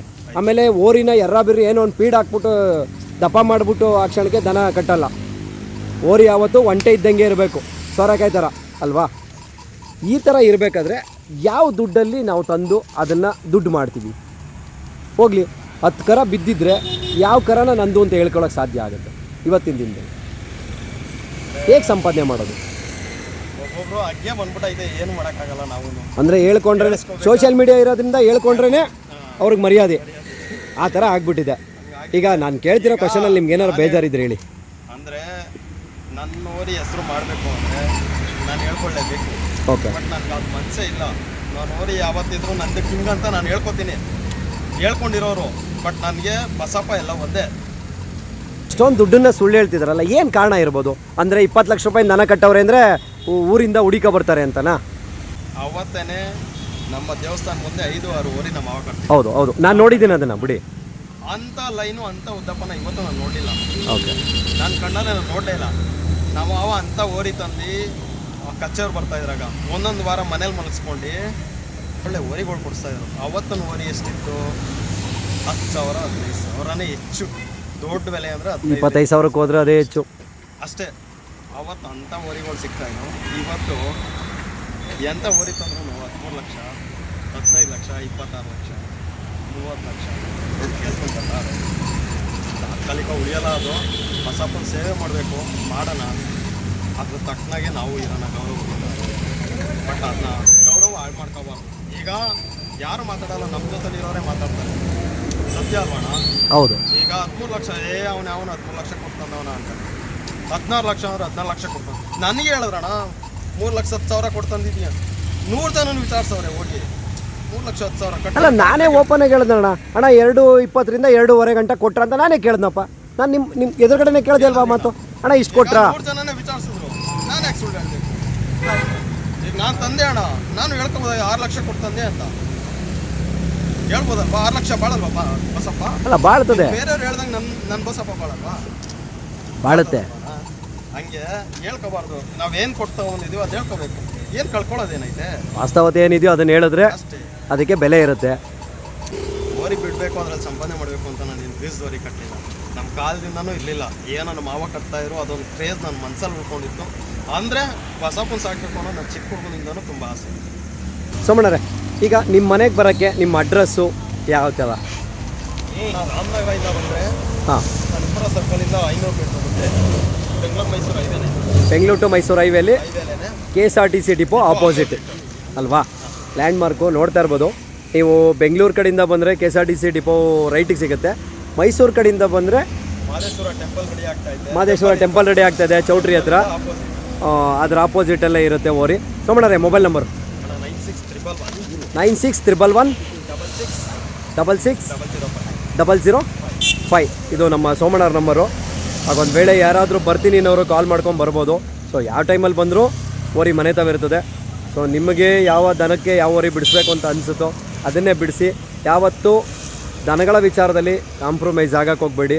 ಯಾಕೆ ಅಂದರೆ ಇಂಥ ದನಕ್ಕೆ ಇಂಥ ಓರಿ ಬಿಡಿಸಿದ್ರೆ ಚೆನ್ನಾಗಿ ಕರು ಬೀಳುತ್ತೆ ಅನ್ನೋದನ್ನು ನಿಮ್ಮ ಎದೆಲ್ಲಿ ಕೆಚ್ಚು ತೊಗೊಂಡ್ರೆ 101% ಸಕ್ಸಸ್ ಆಗುತ್ತೆ. ಆಮೇಲೆ ನಮ್ಮ ಹಳ್ಳಿ ಕಾರು ಕೂಡ ಉಳಿತದೆ. ನಮ್ಮ ಏನು ಇಂಡಿಯನ್ ಬ್ರ್ಯಾಂಡ್ ಇದೆಯೋ ಆಲ್ಮೋಸ್ಟಲ್ಲೂ ಎಲ್ಲ ಸುಮಾರು ತಳಿಗಳಿದೆ ನಮ್ಮ ಭಾರತದ ತಳಿಗಳು. ಸೊ ಅವೆಲ್ಲವೂ ಕೂಡ ಉಳ್ಕೊಳ್ತವೆ. ಅಂಚಲ್ಲಿರ್ತಕ್ಕಂಥದ್ದು ಸೇಫ್ ಆಗುತ್ತೆ ಅಂತ ಹೇಳ್ತಾ ಓಕೆ ಥ್ಯಾಂಕ್ ಯು ಸೋಮಣ್ಣರೇ. ಹೆಸರು ಇದಕ್ಕೆ ಅಲ್ಲೇ ಕಟ್ಟಿದ್ರು ಗರಡ ಅಂತ ಅವರೇ ಕಟ್ಟಿದ್ದು. ಎಲ್ರಿಗೂ ನಮಸ್ಕಾರ. ಏನು Hallikar Lokesh farmer YouTube channel ನೋಡ್ತಿರ್ತೀರ ದಯವಿಟ್ಟು ವೀಡಿಯೋನ ಪೂರ್ತಿ ನೋಡಿ. ಆಲ್ಮೋಸ್ಟಲ್ಲೂ ನಾವು ಹಾಕೋ ಒಂದು ವೀಡಿಯೋದಲ್ಲಿ ನಾನು ಕೇಳೋದೇನು ಅಂದರೆ ಸತ್ಯ ವಾಸ್ತವತೆ ಇರುತ್ತೆ. ದಯವಿಟ್ಟು ಅದನ್ನು ಜನ ಅರ್ಥ ಮಾಡ್ಕೋಬೇಕು. ನಾನು ಯಾಕೆ ಈ ಮಾತು ಹೇಳ್ತಿದ್ದೀನಿ ಅಂದರೆ ಇವತ್ತು ಈ ಬಣ್ಣದ ದನಿಗೆ ನಾನು ಇದೇ ಓರಿನ ಬಿಡಿಸ್ಬೇಕು ಅಂತ ಯಾಕೆ ಹುಡ್ಕೊಂಬಂದೆ ಗೊತ್ತಾ? ಫಸ್ಟು ದನಿನ ರಾಮ ಚಕ್ಳದ ಬಗ್ಗೆ ತಿಳ್ಕೊಳ್ಳಿ. ಎಲ್ಲ ದನನೂ ಬೀಚ್ ದೋರಿ ಆಗಲ್ಲ. ಯಾರೋ ಒಬ್ರು ಹೇಳ್ತಾರೆ, ನಮ್ಮ ಸೋಷಿಯಲ್ ಮೀಡಿಯಾ ಇನ್ಫ್ಲೂಯೆನ್ಸರೇ ನೋಡಿದೆ, ಯಾವುದೇ ಮನೆಗೆ ಇಂಟರ್ವ್ಯೂ ಮಾಡೋಕೆ ಹೋಗಲಿ, ಅಣ್ಣ ಇದು ಬೀಚಿಗೆ ಬರ್ತದೆ ಕರ ಅಂತ ಹೇಳ್ತಾರೆ. ದಯವಿಟ್ಟು ಆ ಥರ ಮಾಡಬೇಡಿ ಅಂತ. ರೈತನ್ನ ಹಾಳು ಮಾಡಬೇಡಿ. ದನ ಸಾಕ್ತಕ್ಕಂಥವನು ಒಂದು ಪ್ರೀತಿಯಿಂದ ದನ ಸಾಕೋದಕ್ಕೆ ಬಿಡಿಸಿ. ಅದನ್ನು ಬಿಟ್ಬಿಟ್ಟು ಅಣ್ಣ ಇದು ಬೀಚ್ ದೋರಿಗೆ ಬರುತ್ತೆ, ಇದು ಬೀಚ್ ದೋರಿಗೆ ಹಂಗಾರೆ ಹುಟ್ಟೋ ದನ ಎಲ್ಲ ಬೀಚ್ ದೋರಿಗೆ ಮಾಡಿಬಿಟ್ರೆ ಎತ್ತು ಮಾಡೋದು ಯಾರು, ಹೊಲ ಉಳೋದು ಯಾರು? ಹೋಗ್ಲಿ 10 ಲಕ್ಷ 15 ಲಕ್ಷ ಕೊಟ್ಟು ಒಂದು ಜೊತೆ ದನ ಕಟ್ಕೊತೀರಾ, ಎತ್ತು ಕಟ್ಕೊತೀರಾ, ಒಂದು ದಿನ ಬಂದು ಹೊಲ ಉತ್ತಿದ್ದೀರಾ ಆ ದನಿನಲ್ಲಿ? ಯಾರು ಒಂದು ದಿನ ಹೊಲ ಉತ್ತಿರೋದು ಹಾಕಿ ನೋಡ್ತೀನಿ, ಅಲ್ಲೆಲ್ಲೋ ಸಿಗ್ತದೆ ಒಂದು 2 ಚಕ್ರದ ಚಕಡಿ ಗಾಡಿ ಶುದ್ಧ. ನನ್ನ ಮಗ 3 ವರ್ಷದಲ್ಲಿ ಎಳ್ಕೊಂಬಂದ್ಬಿಡ್ತಾನೆ ಹೆಗಲ ಮೇಲೆ ಮಡಿಕೊಂಡದ್ನ. ಅದನ್ನು ಹಾಕೊಂಡು ಶೋಕ್ ಕೊಡ್ತೀರಾ ರೋಡಲ್ಲಿ? ಕೊಡಿ ಸ್ವಾಮಿ, ನಾನು ಬೇಡ ಅಂತ ಹೇಳಲ್ಲ. ಹೊಲ ಉಳ್ರಿ. 20 ಲಕ್ಷ ಕೊಟ್ಟು ನಿಮ್ಮ ಹತ್ರ ಎತ್ತು ತಗೊಂಬಂದರೆ ಆ ಎತ್ತನ್ನ ಯಾವ ರೈತ ತೊಗೊಂಡು ಹೊಲ ಉಳ್ತಾನೆ? ನಾವಿವತ್ತು ಈ ಓರಿನ ಹುಡುಕಿದ್ದೀವಿ ಅಂದರೆ ಅದೇ ಕಾರಣಕ್ಕೆ. ಇಂಥ ಒಂದು ಹನಿನಲ್ಲಿ ಇಂಥದ್ದೇ ಒಂದು ಕರ ಇಳೀಲಿ ಅಂತ ಯೋಚನೆ ಮಾಡ್ತಿದ್ವಿ, ಸರಿನಾ? ಈ ಥರ ಇರೋ ವೈಟ್ ಬಣ್ಣದ ದನ ಬಂದಾಗ ಈ ಥರ ರೂಪಾಯಿ ಬಣ್ಣದಲ್ಲಿರೋ ಓರಿನೇ ನಾವು ಜಾಸ್ತಿ ಹುಡುಕೋದು. ಯಾಕೆ ಅಂದರೆ ಈ ಕತ್ತಿನ ಭಾಗ ಆಗ್ಬೋದು, ಗುಂಡಿಗೆ ಭಾಗ ಆಗ್ಬೋದು, ಡ್ರಾಪ್ ಆಗ್ಬೋದು, ಯಾವುದೇ ಸುಳಿ ಸುದ್ದ ಇರಲ್ಲ. ಆ ಥರದ್ದೇ ದನ ಹುಡುಕ್ತೀವಿ ನಾವು. ಅಷ್ಟು ಬೀಚ್ ಡೋರಿನ ನೀವು ಹುಡುಕ್ಬೇಕಾದ್ರೆ ನಾನು ಅಬ್ಸರ್ವ್ ಮಾಡಿದ್ದೀನಿ. ಈ ಸುತ್ತಲ್ಲಿ ನಮ್ಮ ವಿಜಿ ಒಬ್ಬ ಪರವಾಗಿಲ್ಲ ಒಳ್ಳೊಳ್ಳೆ ಕರುಗಳನ್ನ ತರ್ತಾನೆ, ಜನಕ್ಕೆ ಕೊಡ್ತಾನೆ. ಅದು ಬಿಟ್ಟರೆ ನಮ್ಮ ಈರತರ ರೇವಣ್ಣರು ಒಂದು ಒಳ್ಳೊಳ್ಳೆ ಕರ ಸೆಲೆಕ್ಷನ್ ಮಾಡ್ತಾರೆ. ಯಾತಕ್ಕೋಸ್ಕರ ಗೊತ್ತಾ? ಮುಂದಿನ ಮನೆಗೆ ಹೋದರೆ ಅಟ್ಲೀಸ್ಟು ಆ ಹೆಸರು ಸಂಪಾದನೆ ಆಗ್ತದೆ. ಇಂಥವ್ರ ಮನೆಯಿಂದ ಒಂದು ಕರ ಬಂದಿದೆ ಅಂತ. ಇವತ್ತು ಈ ಜಾಗದಲ್ಲಿ ಏಕಲವ್ಯನ ಮಗ ಇತ್ತು, ಹೆಸರು ಸಂಪಾದನೆ ಮಾಡ್ತು, ಹೋಯ್ತು. ಇವಾಗ ಆ ಜಾಗಕ್ಕೆ ಇನ್ನೊಂದು ಬ್ರ್ಯಾಂಡ್ ಬಂದಿದೆ ಅಂದರೆ ಆ ಹೆಸರನ್ನ ಡಬಲ್ ಮಾಡಬೇಕು ಅನ್ನೋಂಥದ್ದು ಬರಬೇಕು. ಸುಮ್ಮನೆ ಯಾವುದೋ ಒಂದು ದನ ತಗೊಂಬಂದು ಯಾವುದೋ ಓರಿ ಬಿಡಿಸೋದಲ್ಲ. ಫಸ್ಟ್ ಆಫ್ ಆಲು ಇದನ್ನು ತಿಳ್ಕೊಳ್ಳಿ. ನಾವೇನಾರು ಹೇಳಿದ್ರೆ ಕೆಲವ್ರಿಗೆ ಬೇಜಾರು. ಆಮೇಲೆ ನೆನ್ನೆ ಅಷ್ಟೇ ನನಗೆ ಯಾರೋ ಒಬ್ರು ಹೇಳಿದ್ರು, ನಾನು ಹಿಂಗೆ ಅವ್ರ ಮನೇಲಿ ಕೊಮ್ಮಾಡ್ತಾ ಇದ್ದೀನಿ, ಅವ್ರಿಗೆ ಫೋನ್ ಮಾಡವ್ರೆ ಒಬ್ಬರು ಓರಿ ಕಟ್ಕೊಂಡಿರೋರು. ನಾನು ಬೇಕಾದ್ರೆ ಹೆಸರು ಹೇಳಬಲ್ಲೆ, ಹೆಸರು ಹೇಳಿ ನಾನು ಫೇಸ್ ಮಾಡ್ತೀನಿ. ತಾಕತ್ತಿದ್ರೆ ಈ ವಿಡಿಯೋ ನೀವು ನೋಡ್ತಾ ಇರ್ತೀರಾ, ನೀವು ನೋಡ್ಬಿಟ್ಟು ಇದು ನನಗೆ ಹೇಳಿರೋದು ಅಂತ ನಿಮ್ಗೆ ಅರ್ಥ ಆಗಿರುತ್ತೆ. ಬೇಕಾದ್ರೆ ನನಗೆ ಕಾಲ್ ಮಾಡಿ, ನಾನು ಫೈಟ್ ಮಾಡ್ತೀನಿ. ಏನಂತ ಹೇಳಿದ್ರಿ, ಒಬ್ಬ ವ್ಯಕ್ತಿ ನನ್ನ ಪಕ್ಕದಲ್ಲಿ ನಿಂತಿದ್ದಾನೆ, ಅಣ್ಣ ಹಿಂಗೆ ಹೊಸ ಓರಿಗೆ ಬಂದಿದೆ, ಹಿಂಗೆ ಓರಿಗೆ ಹೋಗ್ಬೇಕು ಅಂತಂದರೆ, ಅಣ್ಣ ಅವ್ರ ಮನೆ ತಕ್ಕ ಯಾಕಣ್ಣ ಹೋಯ್ತ್ಯಾ? ಆ ಓರಿಗೆ ಕರನೇ ಬಿದ್ದಿಲ್ಲ, ನಿನ್ಗೇನು ಬುದ್ಧಿ ಬೇಡವಾ? ಬಾ, ನಾನು ಹೇಳ್ತೀನಿ ಇಂಥವ್ರ ಮನೇಲದೆ ಓರಿ. ಆ್ಯಕ್ಚುಲಿ ಆ ಓರಿಗೆ ಕರ ಬಿದ್ದವೆ ಅಂತ ನನಗೆ ಗೊತ್ತು, ಸರಿನಾ? ಈ ಥರ ಹೇಳೋದನ್ನ ದಯವಿಟ್ಟು ಓರಿಯವ್ರು ಬಿಟ್ಬಿಡಿ. ಒಂದು ಊರಲ್ಲಿ 10 ಜನ ಓರಿ ಕಟ್ಟಿರ್ತಾರೆ. ಈಗ ನಮ್ಮ ರಾಮನಗರದಲ್ಲಿ ಕಡಿಮೆ ಆದರೂ ಒಂದು 50 ಓರಿಗಳಿವೆ. ಯಾರಾದರೂ ಒಬ್ಬರ ಬಗ್ಗೆ ಮಾತಾಡ್ತಾರಾ? ನಿಮ್ಮ ಮನೇಲಿರೋದನ್ನ ನಿಮಗೆ ಮುದ್ದು ರೀ, ಎತ್ತವ್ರಿಗೆ ಹೆಗಣ ಮುದ್ದು ಅಂತ ಹೇಳ್ತಾರೆ. ಹಂಗನ್ಬಿಟ್ಟು ಇನ್ನೊಬ್ಬರು ಮನೆ ದನ ಕೀಳು, ನನ್ನ ಮನೆ ದನ ಮೇಲು ಅಂತ ದಯವಿಟ್ಟು ಹೇಳ್ಬೇಡಿ. ಅದು ಯಾವುದೇ ದನ ಆಗಲಿ, ನಾವೆಲ್ಲ ಒಂದೇ. ಅದನ್ನು ನೀವು ದಯವಿಟ್ಟು ಕಲ್ತ್ಕೊಳ್ಳಿ. ಅವ್ರಿಗೆ ಹೇಳ್ತವ್ರೆ, ಅಣ್ಣ ನಂಬಲ್ಲ ನೀವು, ಅಣ್ಣ ನೀವು ಅವ್ರ ಮನೆ ತಕ್ಕ ಹೋಗ್ಬಾರ್ದಾಗಿತ್ತು, ಅವ್ರ ಊರಿಗೆ ಹಂಗೆ ಹಿಂಗೆ. ಇನ್ನೊಬ್ಬರ ಬಗ್ಗೆ ನೆಗೆಟಿವ್ ಥಾಟ್ಸ್ ನೀವು ಮಾತಾಡ್ತಿದ್ದೀರಾ ಅಂದರೆ ನಿಮ್ಮ ಬಗ್ಗೆ ಯಾರು ಮಾತಾಡ್ತಾರೆ ಅಂತ ಯೋಚನೆ ಮಾಡಿದ್ದೀರಾ? ಇಲ್ಲ ಬಹಿರಂಗವಾಗಿ ಚರ್ಚೆಗೆ ಬನ್ನಿ. ನಿಮ್ಮ ಮನೇಲಿ ಕಟ್ಟರೆ ಓರಿ ಸರಿ ಇಲ್ಲ, ನಮ್ಮ ಮನೇಲಿ ಕಟ್ಟರೆ ಓರಿ ಸರಿ ಇಲ್ಲ, ಬನ್ನಿರಿ. ನಾನು ಬೇಕಾದ್ರೆ ನಾನು ಪ್ರೂವ್ ಮಾಡ್ತೀನಿ ಯಾವ ಊರಿಗೆ ಯಾವ ಕರ ಬಿದ್ದವೆ ಅಂತ. ನಾನು ಸುಮ್ಮನೆ ಎಲ್ಲರದನ್ನು ವೀಡಿಯೋ ಮಾಡಲ್ಲ. ನಾನು ವೀಡಿಯೋ ಮಾಡಿ ಏನೋ ದುಡ್ಡು ಮಾಡಬೇಕು ಅಂತ ಫೀಲ್ಡಿಗೆ ಬಂದವನಲ್ಲ. ನನ್ನ ಹೆಸರು ನನಗೆ ಆಲ್ರೆಡಿ ಇದೆ, ಸರಿನಾ? ಉಳ್ಳಿ ಚಿಕ್ಕಣ್ಣವರು ಶೆಡ್ಡಲ್ಲಿದ್ದಾಗ ಎತ್ಕೊಂಡು ಸಾಕಿದ್ರು. ಅವಾಗ ಯಾರಿಗಾರ ಗೊತ್ತಾಯಿತು ಎತ್ತು ಸಾಕಿದ್ರು ಅವರು, ಒಂದು ಜೊತೆ ಒಂದು ಬಿಳಿದು ಒಂದು ಸ್ವಲ್ಪ ರೂಪಾಯಿ ಬಣ್ಣ. ಅಂಥ ಟೈಮಲ್ಲಿ ಸಿದ್ಧಗಂಗೆಲ್ಲ ನಾನು ಎತ್ಕೊಂಡು ಬಿಟ್ಟಿದ್ದೆ ಕಮಿಟಿಗೆ. ಆ ವರ್ಷ ವಾಲ್ಗ ಊದಿಸಿ ಅವ್ರು ಮೆರವಣಿಗೆ ಮಾಡಿದ್ರು. ಹೋಗಿ ಕೇಳ್ಕೊಂಬನಿ, ಇದನ್ನ ಡೌಟ್ ಇದ್ರೆ. ಇನ್ನೊಬ್ಬರ ಬಗ್ಗೆ ದಯವಿಟ್ಟು ತಪ್ಪಾಗಿ ಮಾತಾಡೋದನ್ನ ಬಿಡಿ, ಸರಿನಾ? ಅವ್ರಿಗೆ ಬರೋದನ್ನ ಅವ್ರಿಗೆ ಬರುತ್ತೆ. ಇವಾಗ ಇಲ್ಲಿ ಮಾದಾಪುರದ ಹತ್ರ ನಮ್ಮ ಪಾರ್ಥಣ್ಣ ಅಂತಿದ್ದಾರೆ. ಅವರು ಪಾಪ ದೂರದಿಂದ ಬರೋರಿಗೆ ದುಡ್ಡೇ ಇಸ್ಕೊಳ್ಳಲ್ಲ. ಏನಂದ್ರು ಗೊತ್ತಾ? ಅಲ್ಲಿಂದ ಹಾಕೋ ಬಂದವ್ರೆ ನಮ್ಮ ಮನೆ ಹತ್ರಕ್ಕೆ ನಮ್ಮ ಓರಿ ನಂಬಿ ಒಂದು ಒಳ್ಳೆ ಕರ ಕೊಟ್ಟರೆ ಸಾಕಪ್ಪ ಅಂತ ಹೇಳ್ತಾರೆ. ಇದು ಖುಷಿ. ಶಿವಾನಂದಣ್ಣ ಅಲ್ವಾ? ಅವ್ರ ಪಾಪ ಮೊನ್ನೆ CR7 ಮಗನೊಂದು ತಗೊಂಡೋಗಿದ್ದಾರೆ ರೇವಣ್ಣವ್ರ ಹತ್ರ. ಇದು ಪ್ರೀತಿ. ಅದನ್ನು ಬಿಟ್ಬಿಟ್ಟು ನನ್ನ ಮನೇಲಿದ್ದರೆ ಮಾತ್ರ ಚಿನ್ನ, ಇನ್ನೊಬ್ಬರ ಮನೆಗೆ ಹೋದರೆ ತಗೊಂಡು ಅಂತ ದಯವಿಟ್ಟು ಹೇಳ್ಬಿಡಿ, ಸರಿನಾ? ಪಾಪ ಅವರು ಕಾಲೇಜ್ ಲೆಕ್ಚರರು, ಅವ್ರು ನನ್ನ ಹತ್ರ ಹೇಳೋಕ್ಕಾಗ್ತಿಲ್ಲ ಬಿಡೋಕ್ಕಾಗ್ತಿಲ್ಲ, ಲೌಡ್ ಸ್ಪೀಕರ್ ಹಾಕ್ಬಿಟ್ಟವ್ರೆ. ನಾನು ಆಫ್ ಮಾಡಬೇಡಿ ಅಂತ ಹೇಳ್ತಾ ಇದ್ದೀನಿ. ನಡೆದಿದ್ದು 2 ದಿನದ ಹಿಂದೆ ನಡೆದಿರೋಂಥ ಸಂಗತಿ ಇದು. ಆ ಥರ ಮಾತಾಡೋಂಗಿದ್ರೆ ಬಹಿರಂಗವಾಗಿ ಚರ್ಚೆಗೆ ಬನ್ನಿ, ನಾನು ಮಾತಾಡ್ತೀನಿ. ಇನ್ನೊಬ್ಬರ ಬಗ್ಗೆ ದಯವಿಟ್ಟು ಕೀಳಾಗಿ ಮಾತಾಡಬೇಡಿ. ಇನ್ನೊಬ್ಬರ ಬಗ್ಗೆನೇ ದನನ ಅಳಗಡಿಬೇಡಿ. ನಾವೆಲ್ಲರೂ ಕಟ್ಟಿರೋರು ದನನೇ, ಸರಿನಾ? ನಿಮ್ಮ ಮನೇಲಿ ಒಂಚೂರು ಉದ್ದಾಪನ್ನ ಜಾಸ್ತಿ ಇರ್ಬೋದು, ನಮ್ಮ ಮನೇಲಿ ಒಂಚೂರು ಕಮ್ಮಿ ಇರ್ಬೋದು, ಇನ್ನೊಬ್ಬರ ಮನೇಲಿ ಒಂಚೂರು ಬಣ್ಣ ಜಾಸ್ತಿ ಇರ್ಬೋದು. ಅಷ್ಟು ಬಿಟ್ಟರೆ ಬೇರೆ ಏನೂ ಇಲ್ಲ. ಯಾವ ದನಕ್ಕೆ, ಯಾವ ದನದ ಒಂದು ಜಾತಿ ಕುಲಕ್ಕೆ ಯಾವ ಒಂದು ಓರಿ ಬಿಡಿಸಿದ್ರೆ ಒಳ್ಳೆ ಕರು ಬೀಳ್ತದೆ ಅಂತ ತಿಳ್ಕೊಳ್ಳಿ ಫಸ್ಟು. ಅದ್ರ ಚಕ್ರ, ಅದ್ರ ರಾಮನ ನೋಡ್ರಿ, ಹಿಂದೆಗಡೆ ನಡ್ಕಟ್ಟು ನೋಡ್ರಿ. ಯಾವ ಕಚ್ಚೆ ದನ ಅದು? ಬಿಳಿ ಕಚ್ಚೆ ದನನ, ಕರಿ ಕಚ್ಚೆ ದನನ? ಬೀಜದ ಮೇಲೆ ಯಾವ ಬಣ್ಣ ಇದೆ? ಕುತ್ತಿಗೆ ಭಾಗ ಹೆಂಗಿದೆ? ಡ್ರಾಪ್ ಹೆಂಗಿದೆ? ಬರೀ ಹೆಂಗೆ ಬೆಳೀತಾ ಇದೆ ದನ? ಸೊಂಟದ ಭಾಗ ಏನು ಬೆಳೀತಾ ಇದೆ ದನಿಗೆ, ಓರಿಗೆ? ಇದನ್ನು ತಿಳ್ಕೊಳ್ಳಿ, ಅವತ್ತು ಬೀಳುತ್ತೆ. ಹಿಂದಿನ ಕಾಲದಲ್ಲೆಲ್ಲ ಇದಕ್ಕೆ 4 ಪಟ್ಟಿರುವಂಥ ದನಿನಲ್ಲಿ ಮರದಗಾಡಿ ಹೊಡೆದಿದ್ದಾರೆ ಹಿರಿ ಮನುಷ್ಯರುಗಳು. ನಮ್ಮ ಕೈಲಿ ಅದನ್ನು ಮಾಡೋಕ್ಕಾಗಲ್ಲ. ಅವತ್ತು ಏನು ದೊಡ್ಡೋರಿ ಕಟ್ಕೊಂಡಿರಲಿಲ್ಲ, ಒಂದು ಮಡ್ತಾರ್ದು ಓರಿನೇ ಕಟ್ಟಿರೋರು. ಅಂಥ ಮಡ್ತಾರ್ದು ಓರಿಲಿ ಒಳ್ಳೊಳ್ಳೆ ಕರ ಬಿದ್ದವೆ. ಆದರೆ ದಯವಿಟ್ಟು ಇನ್ನೊಬ್ರಿಗೆ ಅಳಗಳಿ ಅದನ್ನು ಬಿಟ್ಬಿಡಿ. ನಾನು ರಿಕ್ವೆಸ್ಟ್ ಮಾಡಿ ಕೇಳ್ತಾ ಇದ್ದೀನಿ, ಇನ್ನು ಮುಂದೆ ಆ ಥರದ್ದು ಶಬ್ದ ನನಗೇ ಎಲ್ಲ ಯಾರಿಗೂ ಕೇಳಿ ಬರಬಾರ್ದು. ಆಮೇಲೆ ನಮ್ಮ ಸೋಷಿಯಲ್ ಮೀಡಿಯಾದವ್ರಿಗೆ ಹೇಳೋದು, ದಯವಿಟ್ಟು ಮಾಡ್ತೀರಾ ನೀವು ಮಾಡಿ, ನಿಮ್ಮ ವ್ಯೂಸು ನಿಮ್ಮ ಒಂದು ಫಾಲೋವರ್ಸ್ಗೆ ಬೇಕು. ಆದರೆ ತಪ್ಪು ಮಾಹಿತಿನ ಕೊಡೋದು. ತಪ್ಪು ಮಾಹಿತಿನ ಕೊಟ್ಟರೆ ಇನ್ನೊಬ್ಬ ರೈತನ ನಾವೇ ಹಾಳು ಮಾಡ್ದಂಗೆ ಆಗುತ್ತೆ. ದಯವಿಟ್ಟು ಆ ಕೆಲಸ ಮಾಡಬೇಡಿ. ನಿಮ್ಮಲ್ಲಿ ಕೈ ಮುಗಿದು ಕೇಳ್ಕೊತೀನಿ. ನಾವು ಹೋಗಿದ್ದೀವಿ, ಒಬ್ಬ ರೈತ ಸಾಕಿದ್ದಾನೆ.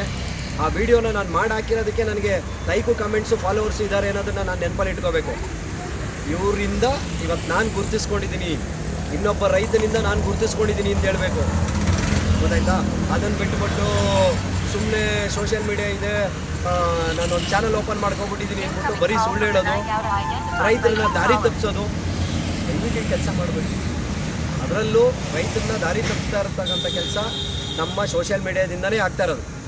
ನಾನು ಹೇಳ್ಕೊಡೋದು, ಸೋಮಣ್ಣರೇ ಈಗ ನಿಮ್ಮ ಓರಿ 3 ಲಕ್ಷಕ್ಕೆ ತಂದಿದ್ದೀರಾ, ಯಾರಿಗೂ ಗೊತ್ತಿಲ್ಲ, 5.5 ಲಕ್ಷ ಆಯಿತು ಅಂತೇಳಿ ನಾನು ಅದನ್ನು ಹಾಕೋದು. ಸೋಮಣ್ಣವರ ಓರಿ 5.5 ಲಕ್ಷ, ಪೂರ್ತಿ ವಿಡಿಯೋ ನೋಡಿ. ಸುಳ್ಳು ಹೇಳೋದನ್ನ ಬಿಡ್ರಿ. ಬರೀ ಸುಳ್ಳು ಹೇಳ್ಕೊಂಡು ಆಮೇಲೆ ಇನ್ನೊಬ್ಬರ ಮನೆಗೆ ಹೋಗೋದು, ಅಣ್ಣ ಅವ್ರಿಗೆ 5.5 ಲಕ್ಷ ಕೇಳಿ ಅಂತ ಹೇಳ್ಕೊಟ್ಟಿದ್ದೀನಿ ಅಂತ ನಾನೇ ಹೇಳೋದು ಸೋಷಿಯಲ್ ಮೀಡಿಯಾದವರು. ಅಲ್ಲಿ 10 ಲಕ್ಷ ಹಾಕ್ಸೋದು ಇನ್ನೊಬ್ಬರ ಕೈಲಿ. ಅವಾಗ ಏನಾಗುತ್ತೆ ಅಂದರೆ ಹೊರಗಡೆಯಿಂದ ಬರ್ತಕ್ಕಂಥ ರೈತ ಬಂದು ದನ ತೊಗೊಂಡೋಗೋಕೆ ಹಿಂದೆ ಮುಂದೆ ನೋಡ್ತಾನೆ. ಇವತ್ತು ನಾನು ಹೊರಗಡೆಯಿಂದ ಬರ್ತಕ್ಕಂಥ ರೈತರಿಗೆ ಇಲ್ಲಿ ಕರುಗಳನ್ನ ಕೂಟ ಮಾಡಿಕೊಟ್ಟು ಕಳಿಸ್ತೀನಿ. ಹುಬ್ಳಿ ಧಾರವಾಡ ಹೊರಗಡೆ ಹೋಗ್ತಕ್ಕಂಥ ಜನಕ್ಕೆ, ಮಹಾರಾಷ್ಟ್ರ ಅವರು ಯಾವ ಕಾರಣಕ್ಕೆ ಕೊಡ್ತೀನಿ ಅಂದರೆ 10 ವರ್ಷ ಅವ್ರ ಮನೇಲಿ ದನ ಸಾಕ್ತಾರೆ. ಆ 10 ವರ್ಷ ದನ ಅವ್ರ ಮನೇಲೇ ಇರುತ್ತಲ್ಲ, ವ್ಯವಸಾಯ ಮಾಡ್ತಾರಲ್ಲ, ಅವರು ನಮ್ಮ ದೇಶಕ್ಕೆ ಅನ್ನ ಹಾಕ್ತಾರೆ. ಅದೊಂದು ಕಾರಣಕ್ಕೆ ನಾನು ಅಲ್ಲಿಂದ ಕರೆಸಿ ಇಲ್ಲಿ ಕರುಗಳನ್ನ ಕೂಟ ಮಾಡಿ ನಾನು ಕೊಟ್ಟು ಕಳಿಸ್ತೀನಿ ದನಗಳನ್ನು. ಅದೇ ಕಾರಣದಿಂದ ದಯವಿಟ್ಟು ಇನ್ನು ಮುಂದೆ ಯಾರೂ ಆ ಥರ ತಪ್ಪುಗಳನ್ನ ಮಾಡಬೇಡಿ. ನಿಮ್ಮ ರಿಕ್ವೆಸ್ಟ್ ಅದು, ಸರಿನಾ? ನನ್ನಿಂದ ಏನಾರು ಬೇಜಾರಾಗಿದ್ದರೆ ನಾನು ಡಿಸ್ಪ್ಲೇ ಮೇಲೆ ನಂಬರ್ ಇರುತ್ತೆ, ದಯವಿಟ್ಟು ನನಗೆ ಫೋನ್ ಮಾಡಿ. ಕೆಟ್ಟದ ಕಮೆಂಟ್ಸ್ ಎಲ್ಲ ಹಾಕಕ್ಕೆ ಹೋಗ್ಬೇಡಿ. ಹಿಂದೆ ಒಂದ್ಸತಿ ಯಾರೋ ಹಿಂಗೆ ಕಮೆಂಟ್ಸ್ ಹಾಕಿ ಕೂಸತ್ತಿದ್ದವ್ರೆ, ದಯವಿಟ್ಟು ಆ ಕೆಲಸ ಮಾಡ್ಕೋಬೇಡಿ. ಯಾಕೆಂದರೆ ನಾನು ಡೈರೆಕ್ಟಾಗಿ ಕೇಳ್ತೀನಿ, ನಾನು ತಪ್ಪಿದರೆ ನೀವು ಬೈದು ಬುದ್ಧಿ ಹೇಳಿ ಅಂತೀನಿ. ಯಾಕೆಂದರೆ ನಿಮ್ಗೆ ಆ ಅಧಿಕಾರ ಕೊಟ್ಟಿದ್ದೀನಿ. ಯಾಕೆಂದರೆ ನಿಮ್ಮಿಂದ ನಾನು ಬೆಳೀತಿರೋದು, ನಿಮಗೆ ಪೂರ್ತಿ ಅಧಿಕಾರ ಇದೆ. ನನ್ನನ್ನು ದಂಡಿಸೋ ಅಧಿಕಾರನೂ ಇದೆ, ಬೈಯೋ ಅಧಿಕಾರನೂ ಇದೆ, ಒಂದೇಟು ಹೊಡೆಯೋ ಅಧಿಕಾರನೂ ನಿಮಗೆ ಕೊಟ್ಟಿದ್ದೀನಿ. ಯಾಕೆ ಅಂದರೆ ನಾನು ತಪ್ಪು ಮಾಡಿದಾಗ ನನ್ನನ್ನು ತಿದ್ದಿ ಬುದ್ಧಿ ಹೇಳೋ ಕರ್ತವ್ಯ ನಿಮ್ಮದು, ಸರಿನಾ? ಹಾಗಂತೇಳಿ ಇನ್ನೊಬ್ಬರನ್ನ ಕಾಲು ಎಳೆಯೋದಂತೂ ಬೇಡ ದಯವಿಟ್ಟು, ಸರಿನಾ? ಓಕೆ ಸೋಮಣ್ಣರೇ, ಈಗ ಅಂತಿಮ ಘಟ್ಟ. ತುಂಬ 1 ಅವರ್ ಆಗಿದೆ ವಿಡಿಯೋ, ಲಾಂಗ್ ವಿಡಿಯೋ ಇದೆ. ಇವಾಗ ಇತ್ತೀಚಿನ ದಿನಗಳಲ್ಲಿ ನಿಮಗೆ ಒಂದು 15-20 ಕಿಲೋಮೀಟ್ರ್ ಇಲ್ಲ 30 ಕಿಲೋಮೀಟ್ರ್ ಆಗ್ಬೋದು ಬಿಡದಿ ಬೈರ್ಮಂಗ್ಲ, ಕಂಚಕಾನಹಳ್ಳಿ, ಮನಗನಹಳ್ಳಿ, ಅಳಸಂದ್ರ, ಬನಗಿರಿ, ಇಲ್ಲೆಲ್ಲ ಒಂದು ರೈತರ ಭೂಮಿಯನ್ನು ಇದೇ ನಮ್ಮ ಕರ್ನಾಟಕ ಸರ್ಕಾರದ ಮಾನ್ಯ ಮುಖ್ಯಮಂತ್ರಿಗಳು ಬರಡು ಭೂಮಿ ಅಂತೇಳಿ ಅನೌನ್ಸ್ ಮಾಡಿದ್ದಾರೆ. ಇದು ನಿಮಗೆ ಅನ್ನಿಸ್ದಂಗೆ ನಿಜ ಬರಡು ಭೂಮಿನಾ? ಭೂಮಿ ಯಾವುದೂ ಇಲ್ಲ. ಯಾಕೆಂದರೆ ಇವತ್ತು ಹಾಲು ಉಸ್ತುವಾರಿ ಬರ್ತಾ ಇರೋದೇ ಅಲ್ಲಿಂದ. ಫಸ್ಟ್ ಪ್ರಿಫರೆನ್ಸೇ ಬೈರ್ಮಂಗ್ಲ, ರಾಮಹಳ್ಳಿ, ಕಂಚಕಾನಹಳ್ಳಿ, ಅಳಸಂದ್ರ. ನಾವು ಏನಕ್ಕೆ ಈ ಮಾತನ್ನೇ ಪರ್ಟಿಕ್ಯುಲರಾಗಿ ಕೇಳ್ತಿದ್ದೀನಿ ಅಂದರೆ, ನಾನು ರಾಮನಗರದಿಂದ ಹೋಗಿ ಕಂಚಕಾನಹಳ್ಳಿ ಅನ್ನೋ ಗ್ರಾಮದಲ್ಲಿ 10-12 ವರ್ಷದ ಮೇಲಾಗೋಯ್ತು ಅಲ್ಲಿ ನೆಲೆ ಊರಿ. ಸೊ ನಾನು ಕೂಡ ಕಮರ್ಷಿಯಲಾಗಿ ಒಂದು ಸೈಟ್ ಕೂಡ ಸಂಪಾದನೆ ಮಾಡಿದ್ದೀನಿ. ಅಲ್ಲಿನ ಜನ ನಿಜಕ್ಕೂ ಬೆಳಗ್ಗೆ ಎದ್ದರೆ ಹೆಂಗಿರ್ತಾರೆ, ಮಧ್ಯಾಹ್ನ ಆದರೆ ಹೇಗಿರ್ತಾರೆ, ಸಂಜೆ ಆದರೆ ಹೇಗಿರ್ತಾರೆ. 9,000 ಎಕರೆ ಒಂದು ಬರಡು ಭೂಮಿ ಅಂತ ಅನೌನ್ಸ್ ಮಾಡ್ತಾರಲ್ಲ, ನಿಮ್ಗೇನು ಅನ್ನಿಸ್ತು? ನಿಮ್ಮ ಕಡೆ ಆ ಥರ ಯಾವುದೂ ಅಕ್ವೈರ್ ಆಗಲಿಲ್ವಾ? ನಮ್ಮ ಕಡೆನೂ ಮಾಡೋದು. ಇವತ್ತು ರಾಜೀವ್ ಗಾಂಧಿ ಯೂನಿವರ್ಸಿಟಿ ಅಂತ ಮಾಡ್ತಾ ಇದ್ದಾರೆ. ಹೌದು. ಬಟ್ ನಮ್ಮ ರೈತರೆಲ್ಲ ಮಣ್ಣು ತಿಂತವ್ರು ಇವತ್ತು. ಯಾಕೆ ಅಂದರೆ ಅವತ್ತು ಬರೀ ಎಕರೆಗೆ 20 ಲಕ್ಷ ಕೊಟ್ಟಿರೋದು. ಓಕೆ, ಎಕರೆಗೆ 20 ಲಕ್ಷ. ಇವತ್ತು ಏನು ಮಾಡ್ತಾವೆ ನಮ್ಮ ರೈತರು? ಇವತ್ತು ನಮ್ಮ ಊರಲ್ಲಿ ಎಲ್ಲ ಕಾರ್ಯ ಕೆಲಸ, ಕೂಲಿ ಕೆಲಸ ಅಲ್ಲಿ ಇಲ್ಲಿ ಹೋಯ್ತಾವ್ರೆ. ಏನು ಹೋಯ್ತಾವ್ರೆ? ತಿನ್ನೋಕೆ ಜಮೀನಿಲ್ಲ. ಆ ಜಮೀನು ಇದ್ದೀರಿ ಇವತ್ತು ನಮ್ಮ ರೈತರು ಇದೆಲ್ಲಕ್ಕಿಂತ ಮೇಲಿರೋರು ಅಲ್ವಾ? ಇವತ್ತು ಡಿಪೋನಲ್ಲಿ ಅಕ್ಕಿ ಕೊಡ್ತಾವ್ರಲ್ಲ, ಪ್ಲಾಸ್ಟಿಕ್ ಅಕ್ಕಿ ಮಿಕ್ಸ್ ಮಾಡಿಕೊಡ್ತಾವ್ರೆ, ಕ್ಯಾಲ್ಸಿಯಂ ಅಕ್ಕಿ ಅಂತ ಹೇಳ್ತಾವ್ರೆ. ಓಕೆನಾ? ಬಟ್ ಏನಕ್ಕೆ ಬರ್ತೈತೆ? ನೆಕ್ಸ್ಟ್ ತಿನ್ನೋದೇ ಅದು. ಯಾರೇ ಆಗ್ಬೋದು, ಎಂಥ ಜನ ಆದರೂ ಆಗ್ಬೋದು, ನೆಕ್ಸ್ಟ್ ತಿನ್ನೋದೇ ಆ ಥರ ಬರೋದು. ಫುಡ್ ಬೇಕು ಅಂದರೆ ರೈತರು ಉಳಿಸ್ಕೋಬೇಕು. ರೈತರಿಂದನೇ ಇವತ್ತೆಲ್ಲ ನಾವು ಬದುಕ್ತಾ ಇರೋದು. ನಾನೇ ಅಂತ ಅಲ್ಲ, ಇಡೀ ರೈತರು. ಒಂದು ಅಕ್ಕಿ, ರಾಗಿ, ಒಂದು ಏನೇ ಒಂದು ತಿನ್ನಬೇಕು ಅಂದರು ಇವತ್ತು ರೈತರಿಂದನೇ ಬರ್ತಾ ಇರೋದು. ರೈತರೇ ಇಲ್ಲ ಅಂದರೆ ಏನು ಮಾಡ್ತಾರೆ? ಇಲ್ಲ ರೈತರು ಬೆಳೆಯೋಕ್ಕೆ ಜಾಗ ಇಲ್ಲ ಅಂದರೆ ಎಲ್ಲಿ ಬೆಳೀತಾರೆ? ಏನು ಸಂಪಾದನೆ ಮಾಡ್ತಾರೆ? ಏನು ತಂದು ತಿಂತಾರೆ? ಅದೇ ಕೆಮಿಕಲ್ ಮಾಡ್ತಾರೆ, ಎಲ್ಲ ಕೆಮಿಕಲಲ್ಲಿ ಇದು ಮಾಡ್ತಾರೆ. ಇವಾಗ ಫರ್ಟಿಲೈಸರ್ ಅಂತೆ, ಅದಂತೆ ಇದಂತೆ ಎಲ್ಲ ಬೆಳೆಗಳಿಗೆ ರಸಗೊಬ್ಬರ ಕೊಡ್ತಾರೆ, ಅದರಿಂದ ಬೆಳೀತಾರೆ. ಕ್ಯಾನ್ಸರ್ ಜಾಸ್ತಿ ಆಯ್ತದೆ. ಆವಾಗ ಒಂದು ಜಿಲ್ಲೆಗೆ ಒಂದು ಕ್ಯಾನ್ಸರ್ ಬಂದರೆ ಎಷ್ಟಿತ್ತು, ಇವಾಗ ಊರಿಗೆ 10 ಬರ್ತವೆ ಅಲ್ವಾ? ಅಂದರೆ ನಾನು ಹೇಳೋದು, ಇವತ್ತು ರೈತರು ಬೆಳೆದು ಒಂದು 50 ರೂಪಾಯಿಗೆ ಕೆಜಿ ಅಕ್ಕಿ ಸಿಗೋದು. ಇವತ್ತು 200 ರೂಪಾಯಿ ಕೆಜಿ ಆದರೂ ಅಕ್ಕಿ ಸಿಗ್ತಾಯಿಲ್ಲ. ಯಾಕೆ ಸಿಗ್ತಾಯಿಲ್ಲ? ರೈತರಿಲ್ಲ. ರೈತರಿಲ್ಲ ಅಂದರೆ ಭೂಮಿ ಇಲ್ಲ. ಭೂಮಿ ಇದ್ರೆ ತಾನೇ ರೈತರಿಗೆ ಇಲ್ಲಿ ಬೇರೆ ಜನಕ್ಕೆಲ್ಲ ಮಾಡ್ಬೋದು. ಆಗ್ಬಿಡೈತೆ ವಾಸ್ತವ. ನಾನು ಹೇಳೋದು, ಮುಂದಿನ ದಿನಗಳಲ್ಲಿ ರೈತರಿಗೆ ಬೆಲೆ ಕೊಡಿ. ರೈತರು ಮಾಡೋ ವ್ಯವಸಾಯಕ್ಕೆ ಒಂದು ಉಸ್ತುವಾರಿ ಕೊಟ್ಟು, ಗೋಮಾಳ ಅವು ಇರೋ ಜಾಗಕ್ಕೆ ಇಲ್ಲದೆ ಹೋದವ್ರಿಗೆ ಜಾಗ ಕೊಟ್ಟು ಒಂದು ಅಭಿವೃದ್ಧಿ ಮಾಡಲಿ. ಅವರು ಒಂದು ಅಕ್ಕಿನೋ, ರಾಗಿನೋ, ಕಾಳು ಕಟ್ಟಿನೋ ಏನೋ ಬೆಳೀತಾರೆ. ಆವಾಗ ಇಡೀ ದೇಶಕ್ಕೆ ಅಂಟ್ತದೆ. ಆವಾಗ ದೇಶದವರು ಚೆನ್ನಾಗಿರ್ತಾರೆ. ಅವೇ ಇಲ್ಲ ಅಂದರೆ ಎಲ್ಲಿಂದ ಬರ್ತದೆ? ಎಲ್ಲ ಮಣ್ಣು ತಿನ್ಬೇಕಾಯ್ತು ಅಷ್ಟೇ. ಓಕೆ, ಈಗ ನಿಮ್ಮ ಪ್ರಕಾರ ಬಿಡದಿ, ಬೈರ್ಮಂಗ್ಲ ಆ ಸರೌಂಡಿಂಗಲ್ಲಿ ನೀರಾವರಿ ಅಥವಾ ಒಳ್ಳೆ ವ್ಯವಸಾಯದ ಭೂಮಿ ಇದೆಯಾ ಅಥವಾ ಬರಡು ಭೂಮಿ ಇದೆಯಾ? ಒಳ್ಳೆ ವ್ಯವಸಾಯದ ಭೂಮಿನೇ ಇದೆ. ತೆಂಗೆಲ್ಲ ಐತೆ, ಅಡಿಕೆ ಮರ ಹಾಕಿದ್ದಾರೆ, ರೇಷ್ಮೆ ಬಂದಂಗೆ ತುಂಬ ಮೇವುಗಳೇ. ಆಮೇಲೆ ಸೀಮೆ ಹಸುಗಳಂತೂ ನಾಟ್ಬಿದ್ದಾವೆ. ಹೌದು, ಒಂದೊಂದು ಮನೆಗೆ 10 ದನ 20 ದನ ಇದ್ದಾವೆ. ಹಾಲೊಂದು ಎಲ್ಲ ಬರ್ತಾ ಇರೋದೇ ಅಲ್ಲಿಂದ ಇವತ್ತು. ಹೌದು. ಓಕೆ, ಎಳ್ಳಕ್ಕೆ ಬಂದು ನಮ್ಮ ಅಚ್ಚಗಂಡು ಇವತ್ತು ನಮ್ಮದೇ ಅಕ್ವೇರ್ ಮಾಡೋದು. 300 ಎಕರೆ ಅಕ್ವೇರ್ ಮಾಡೋದು. ಅಕ್ವೇರ್ ಮಾಡಿ ಜನ ಎಲ್ಲ ಮನೇಲವ್ರೆ. ನಾನು ಹೇಳಿದ್ರೆ ಹಿಂಗೆ ಅಲ್ಲಿ ಇಲ್ಲಿ ಕೆಲಸಕ್ಕೆ ಹೋಗ್ತಾವ್ರೆ. ಇವತ್ತೇನು ತಿನ್ನೋಕ್ಕೇನೂ ಇಲ್ಲ. ಒಂದೊಂದು ಮನೆ ಬಿಟ್ಕೊಂಡ್ರೆ ಏನೂ ಇಲ್ಲ ನಮ್ಮ ರೈತರುಗಳು. ಅದೇ ರೈತರುಗಳಿಗೆ ಜಾಗ ಇದೆ, ಏನು ಮಾಡ್ತಾ ಇಲ್ಲ. ಆ ಥರ ಇರೋವರೆಗೂ ಗೇಮೆಗೆಯವರು ಸಂಪಾದನೆ ಮಾಡೋ ಅಷ್ಟೇ ಇಷ್ಟ. ಅದನ್ನೇ ಮಕ್ಕಳಿಗೆ ಮತ್ತೆ ಅಭಿವೃದ್ಧಿ ಆಗೋದು. ಒಂದು ಎಲ್ಲ ನನಗೆ ಬೇಕು ಅಂದರೆ ಏನು ಸಿಗ್ತದೆ? ಸಾಯ್ಬೇಕಾ? ನಾನು ಎತ್ಕೊ ಹೋಗ್ತೀನ? ಇರೋದೇನೋ 4 ಜನಕ್ಕೆ ಹಂಚ್ಕೊಂಡು ತಿಂದ್ರೆ ಪ್ರಾಣಿ ಹಾಕ್ಕೊಂಡು ಪ್ರತಿಭಾ. ಎಲ್ಲ ನನಗೆ ಬೇಕು ಅಂದರೆ ಎಲ್ಲಿ ಸಿಗ್ತದೆ? ಆ ಥರ. ಓಕೆ ಸೋಮಣ್ಣರೇ, ಇವಾಗ ಅಕ್ವೈರ್ ಬಗ್ಗೆ ಮಾತಾಡಿದ್ದೀವಿ, ದನಕರುಗಳ ಬಗ್ಗೆ ಮಾತಾಡಿದ್ದೀವಿ, ಓರಿ ಕಟ್ಟಿರೋರು ಇನ್ನೊಬ್ಬರ ಮನೆಗೆ ಹೋಗ್ಬೇಡ ನೆಗೆಟಿವ್ ಥಾಟ್ಸ್ ಮಾತಾಡಿದ್ದೀವಿ, ದನಗಳನ್ನು ಕೂಟ ಹಾಕೋದು ಮಾತಾಡಿದ್ದೀವಿ, ಲಕ್ಷಾಂತರ ರೂಪಾಯಿ ಬೆಲೆ ಬಾಳಿರೋ ಎತ್ತುಗಳ ಬಗ್ಗೆನೂ ಮಾತಾಡಿದ್ದೀವಿ. ನಾವು ಕೇಳೋದ್ರಲ್ಲಿ ಯಾವುದಾದ್ರು ಬೇಜಾರಿತ್ತಾ ಅಥವಾ ನಾನು ಮಾತಾಡಿದ್ರಲ್ಲಿ ತಪ್ಪಿತ್ತಾ? ಯಾರು ಇಲ್ಲ, ತಪ್ಪು ಇಲ್ಲ. ನಾನು ಹೇಳೋದು ಮುಂದಿನ ದಿನಗಳಲ್ಲಿ ಇವತ್ತಿನವರೆಗೂ ಬಿಟ್ಬಿಡಿ. ಮುಂದಿನ ದಿನಗಳಲ್ಲಿ ಯಾರವ್ರೆ ಎಲ್ಲ ರೈತರು ಒಗ್ಗಟ್ಟಾಗಿ ಏನು ದನ ಪರ್ಚೇಸ್ ಮಾಡ್ತೀವಿ ಆ ರೈಟ್ ಹೇಳ್ಕೊಂಡು ಕಳ್ಕೊಳ್ಳೋದೇನಿಲ್ಲ ಅಲ್ವಾ, ಕಳ್ಕೊಳ್ಳೋದೇನಿಲ್ಲ. ಯಾವುದೇ ಒಂದು ಓರಿ ಕಟ್ಟಲಿ, ನಿಮ್ಮ ರೈತರು ನಂಬ್ಕೊಂಡೆ ಓರಿಗಳು ತಂದಿರ್ತಾರೆ. ಒಂದು ಎರಡನೇದು ಬಂದು ಅವ್ರ ಜಾಗಕ್ಕೆ ಹೋಗ್ತಾರೆ, ಬಿಟ್ಬಿಡ್ಬೇಕು. ಇವಾಗ ನೆನ್ನೆ ನಾನು ಇಲ್ಲೇ ಓರಿ ವಾಕಿಂಗ್ ಮಾಡಿಸ್ಕೊಂಡು ಬಾಳೆಹಣ್ಣು ತಿನ್ನಿಸ್ತಾರೆ. ನನ್ನ ಮುಂದೆನೇ ದನ ಹೋಯ್ತು, ನಾನು ಅಡ್ಡ ಹಾಕೋಬೋದಾಯ್ತು. ಅವ್ರಿಗೆ ಇಷ್ಟ ಬಂದಿದ್ದು ಅವ್ರು ಹೋಗ್ತವ್ರೆ ಹೌದು ಅಲ್ವಾ, ಹೋಗಕ್ಕೆ ಬಿಡಬೇಕು. ನಮ್ಗೆ ಬೇಕಾಗಿಲ್ಲ ಅದು. ಯಾಕೆ ಅಂದರೆ ನಾವು ಅನ್ನ ತಿನ್ನಬೇಕು ಅಂದರೆ ನಮ್ಮ ಹತ್ರ ಬಂದೇ ಬರ್ತಾರೆ. ಅಷ್ಟು ನಾನು ಹೇಳೋದು, ಅವ್ರ ಓರಿಗೆ ಅವ್ರವ್ರು ಇಷ್ಟಪಟ್ಟು ಬರ್ತಾರೆ. ನಾನು ಲಾಸ್ಟ್ ವಿಡಿಯೋದಲ್ಲೇ ಹೇಳಿದ್ದೀನಿ, ಫಸ್ಟು ನಿಮ್ಮ ನಂಬ್ಕೊಂಡು ದನ ಕಟ್ಟಿರೋ ನಂಬ್ಕೊಂಡು ಓರಿ ತಂತಾರೆ ಜನ. ಫಸ್ಟ್ ಪ್ರಿಫರೆನ್ಸ್ ಅಲ್ಲಿ ಕೊಡಿ. 7 ಹಾಕ್ಸ್ಬೇಡಿ ಡಾಕ್ಟರ್ ತರಿಸಿ. ಯಾಕೆ ಅಂದರೆ ಅದು ಡೈರೆಕ್ಟ್ ಸ್ಪರ್ಶನೇ ಬೇರೆ ಥರ ಇರ್ತದೆ. ನೀವೆಲ್ಲೇ ಬಿಡಿಸಿ ಒಳ್ಳೆ ಓರಿ ನೋಡಿ ಬಿಡಿಸ್ಕೊಳ್ಳಿ. ತುಂಬ ಕ್ರೇಜ್ ಇರೋ ಇಂಥ ತಾವು ಬಿಡಿಸ್ಬೇಕು ಅನ್ನೋ ತಾವು ಅಂಥವ್ರೆ ಬಂದು ಬಿಡಿಸ್ತಾರೆ. ಈಗ ಅವ್ರು ಕ್ರೇಜ್ ಇತ್ತು, ಒಳ್ಳೆ ದನ ತಂದವ್ರೆ, ನನಗೆ ಇಂಥ ಓರಿನೇ ಬೇಕು ಅಂತ ಬಂದು ಬಿಡಿಸ್ಕೊಂಡವ್ರೆ. ನೋಡಿ ಅದ್ರ ಮುಖ ನೋಡಿಬೇಕಾರೆ ಎರಡು ಒಂದೇ ಥರನೇ ಇರೋದು, ಸೇಮು. ಹಂಗೆ ನಾನು ಹೇಳೋದಷ್ಟೇ, ನಂದೇ ಅಂತ ಅಲ್ಲ, ನಂದೇನು ಚಿನ್ನ ಅಲ್ಲ. ಎಲ್ಲರೂ ಕಷ್ಟಪಟ್ಟು ಸಾಕ್ತಾರೆ. ಅವ್ರ ಮನೇಲಿ ಇದ್ದಿದ್ದು ಅವ್ರು ಹಾಕಿ ಗೆಲುವು ಮಾಡ್ತಾರೆ, ಒಳ್ಳೊಳ್ಳೆ ದನಗಳು ಸಾಕ್ತವ್ರೆ. ಎಲ್ಲರಿಗೂ ಪ್ರಿಫರೆನ್ಸ್ ಕೊಡಿ. ಎಲ್ಲರಿಗೂ ಪ್ರಿಫರೆನ್ಸ್ ಕೊಟ್ಟಾಗ ಅಭಿವೃದ್ಧಿ ಚೆನ್ನಾಗಿರ್ತದೆ. ಆಮೇಲೆ ಗಲಾಟೆಗಳು ಇರಲ್ಲ. ಹೌದು, ರೈತರೆಲ್ಲ ಒಂದಾಗಿರ್ತೀವಿ, ಯಾರೇ ಬಂದರೂ ಎದುರಿಸ್ಬೋದು. ಫಸ್ಟು ನಮ್ಮ ಮೆಂಟಾಲಿಟಿ ನಂದೇ ಅನ್ನೋದನ್ನ ಬಿಟ್ಬಿಡಿ. ನಾವೆಲ್ಲರೂ ಒಂದೇ ಅನ್ನೋದನ್ನ ತೋರಿಸಿದ್ರೆ ಬಂದಾಗ ರೈತರು ಗೆಲ್ವಾಗಿ ನಿಂತ್ಕೊಂಡು ಎಲ್ಲರೂ ಒಂದಾದಾಗ ಬೇರೆ ಲೆಕ್ಕಾಚಾರಕ್ಕೆ ಮಾಡ್ಬೋದು. ಓಕೆ, ನಾನು ಏನು ಕೋಟಿಂಗ್ ಏನು ಬರ್ತಿಲ್ಲ. ಇವತ್ತೇನೋ ಒಂದು ಲೆಕ್ಕಾಚಾರಕ್ಕೆ ಈ ಬಸಪ್ಪ 100 ಜನ ನಮ್ಮ ಮನೆಗೆ ಬರ್ತಾರೆ ಅನ್ನೋದಕ್ಕೋಸ್ಕರ ಒಂದು ಒಳ್ಳೇದನ್ನು ಕಟ್ಟಬೇಕು ಅನ್ನೋದು. ಒಳ್ಳೇದು ಕಟ್ಟಬೇಕು ಅನ್ನೋದು. ಒಂದು 5,000 50,000 ಜಾಸ್ತಿ ಆಗಲಿ, ಒಳ್ಳೇದು ತರಬೇಕು. ಇವತ್ತು ನಾನು ತಂದಿರೋದ್ರಲ್ಲಿ 1 ಲಕ್ಷನೇ ಜಾಸ್ತಿ ಅಂದ್ಕೊಳ್ಳಿ. ಇವತ್ತು 1 ಲಕ್ಷನೇ ಜಾಸ್ತಿ ಕೊಟ್ಟಿರ್ಬೋದು ಅಷ್ಟೇ. ನಾನು ಹಂಗಂತ 10 ಲಕ್ಷ ಕೊಟ್ಬಿಟ್ಟು ನಾನು ಓರಿ ತರಲ್ಲ.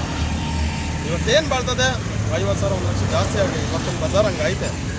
ಯಾಕೆಂದರೆ ಒಳ್ಳೆ ಪದಾರ್ಥ ಇರತ್ತವು, ಕೊಡಲ್ಲ ಅಂತ ಮಡಿಕೊಂಡಿರ್ತಾವೆ, ಬಿಗಿ ಮಾಡೇ ಮಾಡ್ತಾರೆ ನಮ್ಗೆ ದುಡ್ಡು ಬೇಕು ಅಂತ. ಓಕೆ ಅಂತ ನಾವು ಹೇಳೋದು. ಹಿಂಗಾದ್ರೆ ಓಕೆ. 10 ಲಕ್ಷ 15 ಲಕ್ಷ 20 ಲಕ್ಷ ಅಂದರೆ ಯಾವ ಬಡವ ಬಂದು ದನ ಕಟ್ಟಲ್ಲ. ಆ ಥರ ಆಮೇಲೆ ನಮ್ಮ ಹಳ್ಳಿಕಾರರು ಉಳಿಯೋಲ್ಲ, ಅದು ಬೇರೆ ಲೆಕ್ಕಾಚಾರಕ್ಕೆ ಆಗ್ತದೆ. ಆಮೇಲೆ ಯೂಸ್ ಯಾರು ಮುಂದಕ್ಕೆ ಬರಲ್ಲ. ಹೌದು, ಈಗ ಯೂಸು ಬರಬೇಕು ಅಂದರೆ ಅವ್ರ ಅಪ್ಪ ಅಮ್ಮನ ಕೈ ಕೆಳಗಡೆ ಇರ್ತಾರೆ. ಅವರೂ ಅಪ್ಪ ಅಮ್ಮನ ಕೇಳ್ಬಿಟ್ಟೆ ತರಬೇಕು. ಕೊಡ್ತಾರೆ ಅಪ್ಪ ಅಮ್ಮ 5 ಲಕ್ಷನ? ಎಲ್ಲಿ ಕೊಡ್ತಾರೆ? ಅಲ್ವಾ? ಹೋಗಿದ್ ಮನೆಯಿಂದ ಆಚೆ ಕಳಿಸ್ತಾರೆ ಅಷ್ಟೇ. ನಾನು ಓರಿ ಮಾರಿದಾಗ